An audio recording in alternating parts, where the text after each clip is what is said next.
Hi, good evening, YouTube world and first gen advocates and fans. And I'm making this video here to show a couple of things real quick. First of all, I want to do hidden VINs on some first gens, on the 67 specifically. This here, what we have is a 1967 convertible RSSS Camaro. You wouldn't know it by how it looks right now, but right now we're working on replacing the firewall and floor pan. But let's get to some of these hidden VIN areas. So you'll notice on the passenger side of the vehicle, under where the heater box would go, one of the hidden VINs, if you pull out the heater box, is right here. If you notice here, you'll see a partial VIN. This one's stamped upside down. You'll have a it says here 7L116231. That's one of the locations that you can find. Another one is here on the cowl. You'll look right here, if you can make that out. But you got again a 7L116231. And on a 1967, you'll notice that the VIN plate is actually on the driver's side door area, just inside, right here on the driver's side, right here. If you look closely, you'll notice that the VIN number here, 7L116231. Those are the three locations for your VIN on some of the chassis. So if you're ever wondering if your car's been chopped up or taken apart, not original, look for those. On your to make that to make it a real numbers matching car, you're also going to want to check your engine. This car right here had a 350 in it.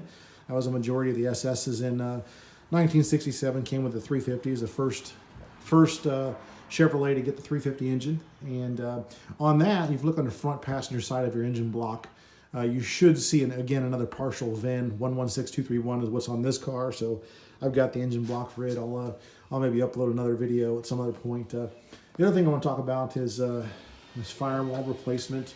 One thing to point out, and I think there have been a couple of wonderful people, Joe Daddy, I think there's Mr. Fireman on here on YouTube. They both have done some great videos on firewall replacement. I just want to reiterate that on your firewall, this here looks like it's your lower dash actually. So you don't want to go start drilling holes through your firewall to get your spot welds out.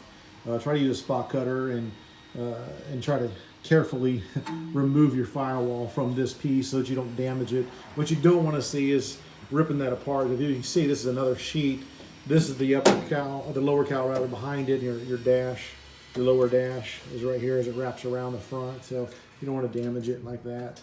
This here just happened to rip out. I mean, as you can see, I've got some rust. I got to go along here and get that rust fixed up too. The other thing I want to point out is one of the reasons we're replacing the whole firewall in this car is because the toe boards were shot, the floorboard was shot. It had been sitting outside since the 1970s. Also the torque boxes, which are normally right here. If you look on this new AMD piece, you'll see there's your torque box. It was rusted out right here at the bottom of the toe boards. And if you combine the price of two of those torque boxes plus two toe boards and putting them in, it was just better to get a full replacement. And AMD has a nice piece. It's got the toe boards on it. Both torque boxes are already on the car, and you can weld them in here. So one thing to point out is you cannot drill through, you don't want to drill through this, but this area over here is definitely a spot where you should consider drilling through. In fact, on this one I've drilled through all the spot welds on this side here.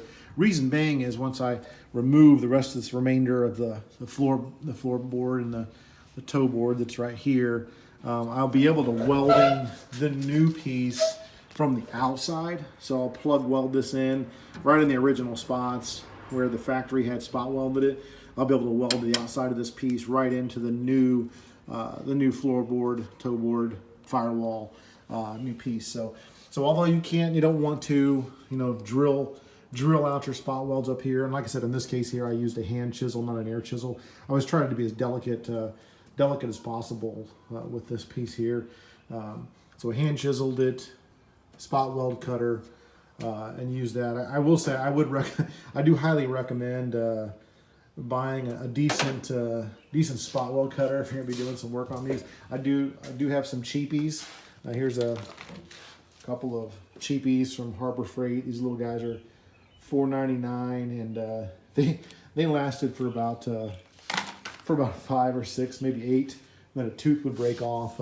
This one here I bought off of Amazon. Came with a few different heads.